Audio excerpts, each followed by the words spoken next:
വരും വർഷം എ+ന്റെ എണ്ണം കുറയാനുള്ള ക്രിസ്മസ് എക്സാം പോലെ തന്നെ മോഡൽ എക്സാമിന്റെ ടൈം ടേബിളും ഗ്യാപ്പ് വളരെ കുറവാണ്. പ്രാക്ടിക്കൽ എക്സാമിന്റെ ടൈം ടേബിളും ഈ പാറ്റേൺ മാറ്റം ഒരുപക്ഷെ ഹയർ സെക്കൻഡറിയുടെ ചരിത്രത്തിൽ ആദ്യമായിട്ടായിരിക്കും ഇങ്ങനെ ഒരു +2 ടൈം ടേബിൾ. ഈ ഒരു പാറ്റേണിൽ തന്നെയാണ് എക്സാമെങ്കിൽ ഇത്തവണയും വിജയ ശതമാനം കുറയാനുള്ള സാധ്യത. മാത്സ്, ഫിസിക്സ്, കെമിസ്ട്രി ഈ സബ്ജക്റ്റുകൾ എൻട്രൻസിന് ആഡ് ചെയ്യുന്നത് കൊണ്ട് എന്തായാലും ഡബിൾ ഇവാലുവേഷനോ ട്രിപ്പിൾ ഇവാലുവേഷനോ ഉണ്ടാവും തീർച്ചയായിട്ടും. Dears, welcome back to Aegon learning. So Christmas എക്സാമിന് ശേഷം നമ്മുടെ മക്കളൊക്കെ വിശ്രമിക്കുന്ന റെസ്റ്റ് എടുക്കുന്ന ഒരു സമയമായിരിക്കും. വിശ്രമിക്കാനായിട്ടില്ല എന്ന് ഓർമ്മിപ്പിക്കാനാണ് ഞങ്ങൾ വന്നത്. അതെ, ഈ ഒരു വെക്കേഷൻ കഴിഞ്ഞ് നിങ്ങൾ സ്കൂളിലേക്ക് എത്തുമ്പോൾ തന്നെ നിങ്ങൾക്ക് പ്രാക്ടിക്കലിന്റെ മോഡൽ എക്സാംസ് ആയിരിക്കും സ്റ്റാർട്ട് ചെയ്യാം മക്കളെ. അപ്പോൾ അതിനുശേഷം ഒരുപാട് എക്സാമുകളുണ്ട്. എല്ലാ എക്സാമുകളുടെയും ടൈം ടേബിളും അതെങ്ങനെയാണ് പഠിക്കുക എന്നുള്ള പുതിയ സ്ട്രാറ്റജിയും ഈ ഒരു വീഡിയോയിലൂടെ നമുക്ക് വെക്കേഷനിൽ കളിക്കാം. നമുക്ക് വെക്കേഷൻ ഉണ്ടല്ലേ, മാർച്ച് ഏപ്രിൽ ഒക്കെ ആയിട്ട് നമുക്ക് എക്സാം കഴിഞ്ഞതിന് ശേഷം നിങ്ങൾക്ക് എക്സസ് ടൈം ഉണ്ട് കളിക്കാൻ. ഇനിയുള്ള സമയം എന്ത് ചെയ്യാ, വിലപ്പെട്ടതാണ് അല്ലേ. ഈ ഒരു ന്യൂസ് ഒരുപാട് കുട്ടികൾ കണ്ടിരിക്കും. ഇനി സ്കൂൾ പരീക്ഷകളൊക്കെ മാറി വരികയാണ്. A+ കിട്ടുന്ന ആൾക്കാരുടെ എണ്ണം കുറയും. ആൻഡ് ഓരോ വർഷങ്ങളും പരിശോധിച്ചാൽ വിജയ ശതമാനം കുറഞ്ഞു വരികയാണ്. അപ്പോൾ ഇനിയുള്ള ഈ ഒരു പബ്ലിക് എക്സാം നിങ്ങളുടെ ഫ്യൂച്ചർ ഡിറ്റർമൈൻ ചെയ്യുന്ന ഒരു എക്സാം തന്നെയാണ്. അതെങ്ങനെ നേരിടാം എന്നുള്ളത്, അതായത് 2021 22ലേക്ക് വന്നു, 22 23ലേക്ക് വരുന്നവരൊക്കെ വലിയ ശതമാനം കുറവുണ്ട്. പക്ഷെ ഈ വർഷം പുതിയ പാറ്റേൺ കൂടിയാണ് എന്ത് ചെയ്യുക, എക്സാം വരുന്നത്. അപ്പം അതെ, വിദ്യാഭ്യാസ വകുപ്പ് പഠിതാവിന് 20% ചോദ്യങ്ങൾ, അവർക്ക് വെല്ലുവിളി ഉയർത്തുന്ന തരത്തിൽ ചോദ്യങ്ങൾ സൃഷ്ടിക്കണം എന്ന് തന്നെയാണ് നിർദ്ദേശം കൊടുത്തിരിക്കുന്നത്. അപ്പോൾ ഒരു 20% ക്വസ്റ്റ്യൻസും വളരെ ടഫ് ആയിരിക്കാൻ തന്നെയാണ് സാധ്യത. അപ്പോൾ ഈ ഒരു വർഷം ക്രിസ്മസ് എക്സാമിന്റെ പാറ്റേൺ നമുക്ക് ആദ്യം ഒന്ന് നോക്കാം. എന്ത് ചേഞ്ച് ആണ് പാറ്റേണിൽ? അതായത് ഇവർക്ക് ക്രിസ്മസ് എക്സാമിന് നിങ്ങൾക്ക് മനസ്സിലായി കാണും, ഏത് സബ്ജക്ട് എടുത്താലും അതിൽ ഒരു 1 മാർക്ക് ക്വസ്റ്റ്യൻ, അത്രയും നിങ്ങളെ ഒരിക്കലും എക്സ്പെക്ട് ചെയ്യാത്ത രീതിയിൽ ഒരു 1 മാർക്ക് ക്വസ്റ്റ്യൻ അവർ ഇൻക്ലൂഡ് ചെയ്തിട്ടുണ്ട്. കെമിസ്ട്രി നോക്കുകയാണെങ്കിൽ NCERT-യിൽ നിന്നും എക്സാമ്പിൾ ക്വസ്റ്റ്യൻസ് വന്നിട്ടുണ്ടായിരുന്നു. അപ്പൊ ഇത്രയും നാള് പ്രീവിയസ് ഇയർ ക്വസ്റ്റ്യൻസ് PYQs മാത്രം പഠിക്കുന്ന കുട്ടിക്ക് പോലും A+ ഈസി ആയിട്ട് നേടായിരുന്നു. പക്ഷെ ഈ വർഷം അങ്ങനെയല്ല. അതായത് നിങ്ങൾ എന്താണോ സ്കിപ്പ് ചെയ്യാൻ ഉദ്ദേശിക്കുന്നത് ആ ക്വസ്റ്റ്യൻ അവരെന്ത് ചെയ്യുന്നുണ്ട്, ഹൈലൈറ്റ് ചെയ്ത് ചോദിക്കുന്ന ഒരു കാഴ്ചയാണ് നമ്മൾ എന്ത് ചെയ്യുന്നത് ഡിസംബർ എക്സാമിൽ കണ്ടതല്ലേ. നോക്കുക, കെമിസ്ട്രിയുടെ ഒരു ക്വസ്റ്റ്യൻ ആണ്. NCERT-ലെ എക്സാമ്പിൾ അങ്ങനെ ചോദിച്ചിരിക്കുകയാണ്. ഇതൊക്കെ വളരെ കുറച്ച് ക്വസ്റ്റ്യൻസ് മാത്രമാണ് നമ്മൾ എടുത്തിരിക്കുന്നത്. എക്സാമ്പിൾ ക്വസ്റ്റ്യൻ ഒന്നും മാറാതെ, ന്യൂമറിക്കൽസ് ആണ്, നമ്പർ പോലും മാറാതെ അങ്ങനെ തന്നെ ചോദിച്ചിരിക്കുകയാണ് എക്സാമിന് അല്ലെ. അപ്പോ NCERT അത്രയും ഇമ്പോർട്ടന്റ്. മുൻ വർഷങ്ങളിൽ അങ്ങനെ NCERT-യിൽ നിന്ന് ഉള്ളിൽ നിന്നൊരു ക്വസ്റ്റ്യൻ CBSE ചോദിക്കാറുണ്ടായിരുന്നു. പക്ഷേ നമ്മളെ എന്ത് ചെയ്യാ, ഹയർ സെക്കൻഡറി ബോർഡ് അങ്ങനെ ഒരു ക്വസ്റ്റ്യൻ ഇടല്ലായിരുന്നു. അപ്പം ഡിസംബർ എക്സാമിനോട് നിങ്ങൾക്ക് ഒരു ഹിന്റ് തന്നിരിക്കുകയാണ്, അങ്ങനെയും ഞങ്ങൾ ക്വസ്റ്റ്യൻ വരാൻ സാധ്യതയുണ്ട്. അതേപോലെ ഇനി വരുന്ന പബ്ലിക് എക്സാമിന് ഒരു സബ് ടോപ്പിക് പോലും സ്കിപ്പ് ചെയ്തത് ഇതേപോലെ. ഇതിപ്പോ നമ്മുടെ കോർഡിനേഷൻ കോമ്പൗണ്ട് ഇൻട്രൊഡക്ഷൻ പാർട്ടാണ്. പല കുട്ടികളും സ്കിപ്പ് ചെയ്തിട്ടുണ്ട്. പക്ഷെ ഇതിൽ നിന്നും മാർക്ക് ചോദിച്ചു. അതായത് ഡബിൾ സാൾട്ടും കോർഡിനേഷൻ കോംപ്ലക്സും. ഞാനൊരു കെമിസ്ട്രി ടീച്ചർ ആണെങ്കിൽ പോലും ഞാനൊരു കുട്ടിയോട് ക്ലാസ്സിലിരുന്ന് അത് പഠിക്കി, അല്ലെങ്കിൽ ഇത് എക്സാമിന് വരും എന്ന് ഉറപ്പിച്ച് പറയാറില്ല, ഡബിൾ സാൾട്ടും കോർഡിനേഷൻ കോംപ്ലക്സും. പക്ഷെ അത്ര ഇമ്പോർട്ടൻസ് അത് കൊടുക്കാറില്ലായിരുന്നു. പക്ഷെ ഈ വർഷത്തെ ക്രിസ്മസ് എക്സാമിന് അങ്ങനെ ഒരു ക്വസ്റ്റ്യൻ അവർ ഹൈലൈറ്റ് ചെയ്തു അല്ലേ. അതുപോലെ ഓരോ സബ് ടോപ്പിക്കും സ്കിപ്പ് ചെയ്യാതെ പഠിക്കുക. ദെൻ NCERT ഇൻടെക്സ്റ്റ് ക്വസ്റ്റ്യൻസ് ചോദിച്ചിട്ടുണ്ട്. NCERT-യിൽ നിന്ന് തന്നെ എക്സസൈസ് ക്വസ്റ്റ്യൻസ് ചോദിച്ചിട്ടുണ്ട്. ഇതിനെക്കുറിച്ചൊക്കെ ഡീറ്റെയിൽഡ് ആയിട്ട് ഒരു വീഡിയോ നമ്മൾ ചെയ്തിട്ടുണ്ട്.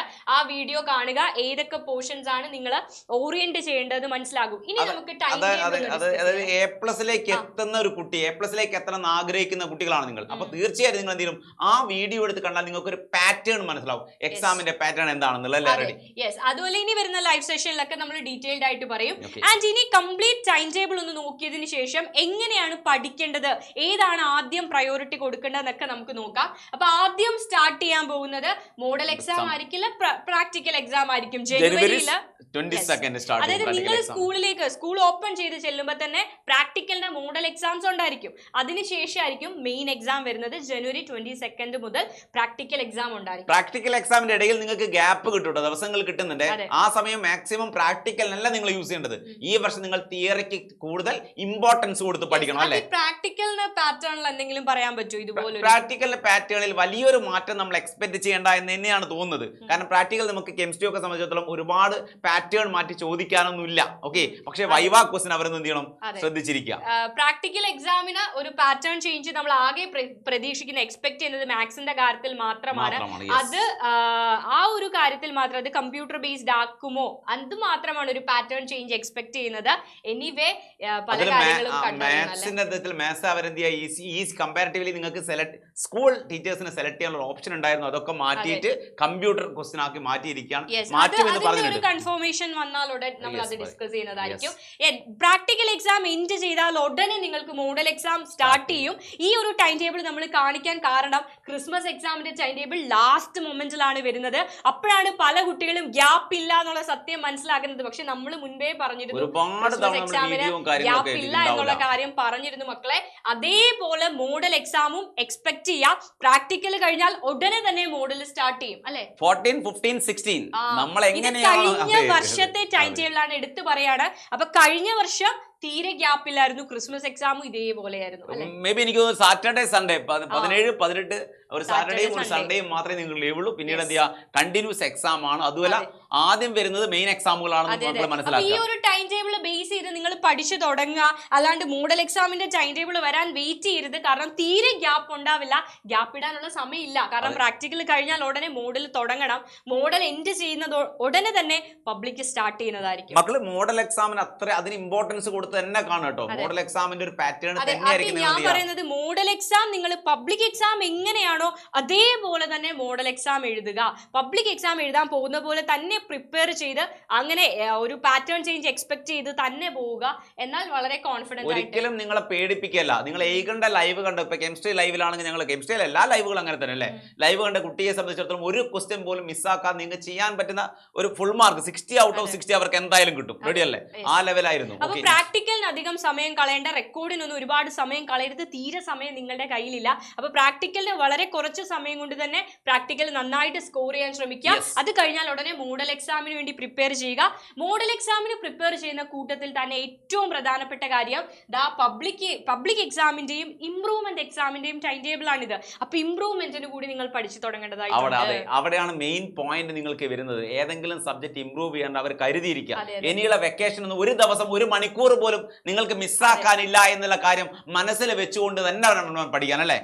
ഓൾറെഡി നമ്മൾ ഈ ടൈം ടേബിൾ കാണിച്ചിരുന്നു. എന്നാലും ഇനി നിങ്ങൾ ഇതിനു വേണ്ടി പഠിക്കാൻ തുടങ്ങുമായിരുന്നു. ആ സമയത്ത് ക്രിസ്മസ് എക്സാമും കാര്യങ്ങളൊക്കെ ആയിരുന്നു. അതിനേക്കാൾ ഒരു ടൈം ടേബിൾ ഇങ്ങനെ കാണുന്ന സമയത്ത് നമുക്ക് കണ്ടിന്യൂസ് ആയിട്ട് നമ്മുടെ മൈൻഡിലേക്ക് ഒരു സാധനം വരുന്ന സമയത്ത് നമുക്കൊരു എന്ത് ചെയ്യാ, ഒന്ന് നമ്മൾ മോട്ടിവേറ്റ് ആവും. ഈ ഒരു സ്ക്രീൻഷോട്ട് എടുത്തിട്ട് നിങ്ങൾ എന്ത് ചെയ്യാ, നിങ്ങളുടെ റൂമിൽ ഇങ്ങനെ തൂക്കി വെക്കുക അല്ലെ. തീർച്ചയായിട്ടും അത് വെക്കുക ഭിത്തിയിൽ. നിങ്ങൾ എണീറ്റ് വരുമ്പോഴൊക്കെ ഈ ടൈം ടേബിൾ ആയിരിക്കണം നിങ്ങൾ കാണേണ്ടത്. ഇനി വരുന്ന 2 മാസം ക്രൂഷ്യൽ ആണ് മക്കളെ. നന്നായിട്ട് പഠിച്ചേ പറ്റൂ.